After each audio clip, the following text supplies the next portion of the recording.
बच्चों, let's read the question. Question states that heterochromatin in a nucleus. Options are is involved in the protein synthesis, is completely coiled region, have less DNA, both A and C. Right? तो यहाँ पे बच्चों हमारा जो की concept है वो क्या है?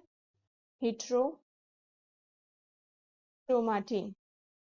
अगर बच्चों हम हेट्रोक्रोमाटिन की बात करें तो वो क्या होता है? जो डीएनए होता है, राइट? तो डीएनए के न्यूक्लियस के अंदर एग्जिस्ट करता है टू फॉर्म्स, राइट? वो टू फॉर्म्स जो होते हैं वो उसकी एक्टिविटी, सेल की एक्टिविटी से रिफ्लेक्ट करता है, राइट? तो अगर हम बात करें तो डीएनए के अंदर टू टाइप्स ऑफ होते हैं. एक जो होता है उसे बोलते हैं हेट्रोक्रोमाटिन, और जो दूसरा जो होता है उसे बोलते हैं यूक्रोमाटिन. अगर हेट्रोक्रोमाटिन की बात करें तो हेट्रोक्रोमाटिन जो होता है वो स्मॉल होता है एक तो, राइट? और डार्कली स्टेन रहता है, राइट? और जो इरेगुलर पार्टिकल्स होते हैं वो स्कैटर्ड होते हैं throughout the nucleus, right? और वो एक्यूमुलेट करता है adjacent to the nuclear envelope, right? तो यहाँ पे जो क्रोमाटिन होगा वो बेसिकली कैसा होगा?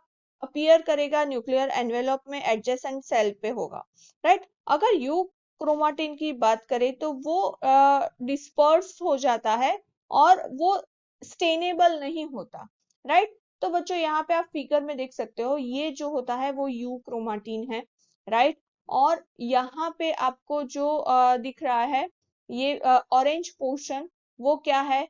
हेट्रोक्रोमाटिन है, राइट? तो ये हम उसे स्टेन कर सकते हैं, राइट?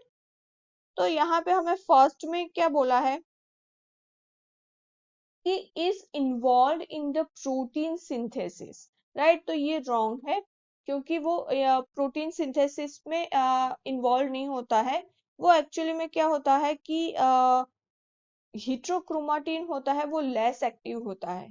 जो भी एक्टिविटी करता है वो कौन करता है? यूक्रोमाटिन करता है. हेट्रोक्रोमाटिन जो होता है वो टाइटली पैक्ड होता है डीएनए के अंदर और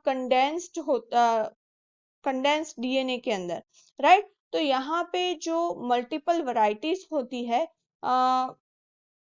हेट्रोक्रोमाटिन की, राइट? वो क्या करता है कि टू एक्सट्रीम और कंस्टिट्यूटिव हेट्रोक्रोमाटिन और फैसिलिटेटिव हेट्रोक्रोमाटिन, वो दोनों ऐसे पार्ट है जो कि प्ले करते हैं role in the expression of the gene.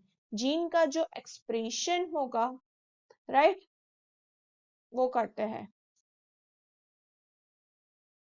तो यहाँ पे बच्चों हमें बी में बोला है कि इस कंप्लीटली कॉल्ड रीजन, जो कि करेक्ट है, और सी में बोला है हैव अ लेस डीएनए, तो वो डीएनए का ही एक पार्ट है, तो लेस डीएनए की तो बात ही नहीं है, राइट? और डी में बोला है बोथ ए एंड सी, जो कि रॉन्ग है, राइट? तो यहाँ पे heterochromatin is in a nucleus is completely called region, तो हमारा करेक्ट आंसर आएगा B. Hope you understood it. All the best. Thank you.